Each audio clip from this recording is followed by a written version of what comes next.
हरे कृष्ण। मैं तारा प्रकाश।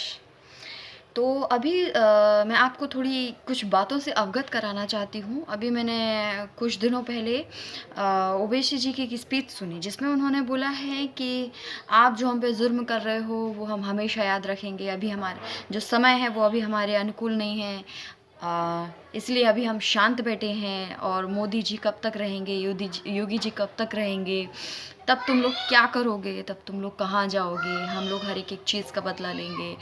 और उन्होंने काफ़ी कुछ कहा है। इवन उन्होंने देखा जाए तो सामने से चुनौती दी है, और इस पर मुझे कोई ऐसा कुछ खास बवाल दिख नहीं रहा है होते हुए।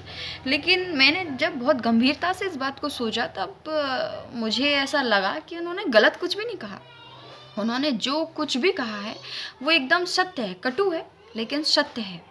मतलब एक वो जो बंदा है वो भविष्य में आने वाली उस चीज़ को वो अभी से देख पा रहा है कि आगे क्या होने वाला है। और उनका पूरा जो सिनेरियो है वो पूरा बना हुआ है कि अभी उनको ये स्टेप लेना है, फिर ये स्टेप लेना है, फिर ये स्टेप लेना है, आगे जाके क्या करना है उनको।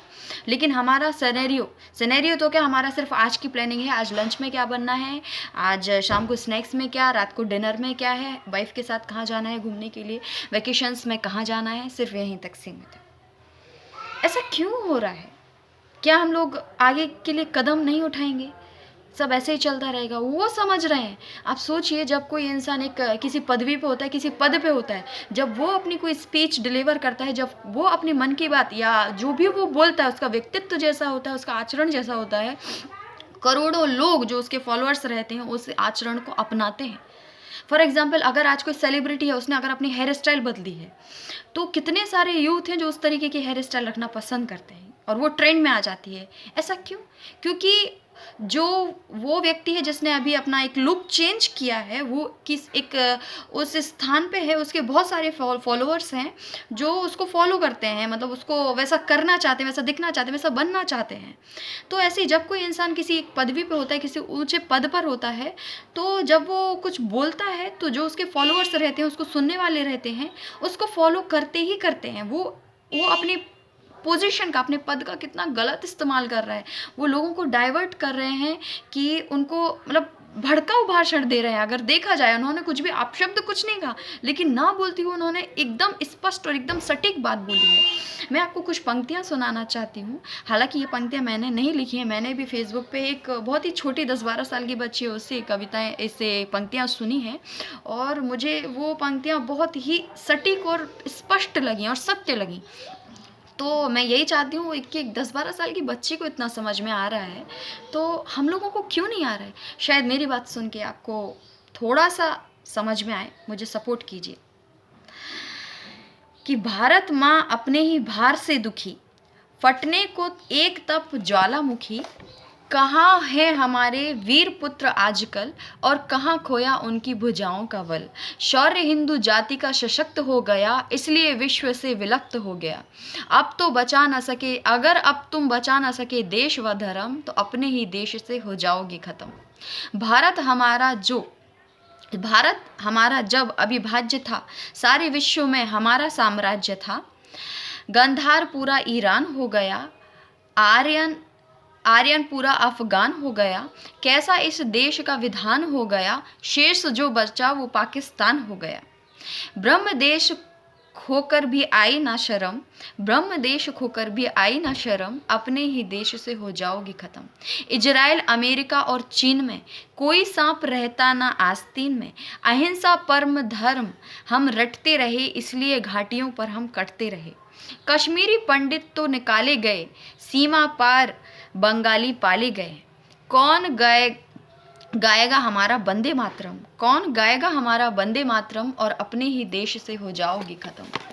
अभी तो नेताओं पर तुम फूल रहे हो। ये बिल्कुल सत्य बात है। अगर आपने इन पंक्तियों पे गौर नहीं किया तो शायद आप मेरी बात को समझ ही नहीं पाएंगे कि मैं आपसे क्या बोलना चाहती हूँ। कि अभी तो नेताओं पर तुम फूल रहे हो, किंतु जल्दबाजी में तुम ये भूल रहे हो देश में जिहादियाँ अभी बढ़ जाएंगे, जो देश है उसमें जिहादी अभी बढ़ जाएंगे और छातियों पे आपकी ये चढ़ जाएंगे।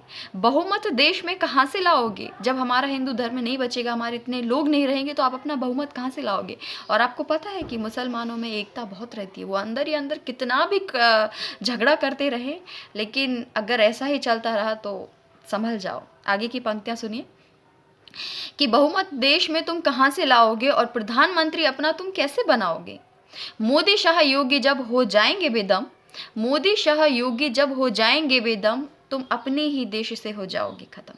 80 देश विश्व में ईसाइयों के हैं, 60 इस्लामी अनुयायियों के हैं, किंतु है उनकी गणना विशेष में, पर आपको तो रहना है इसी देश में।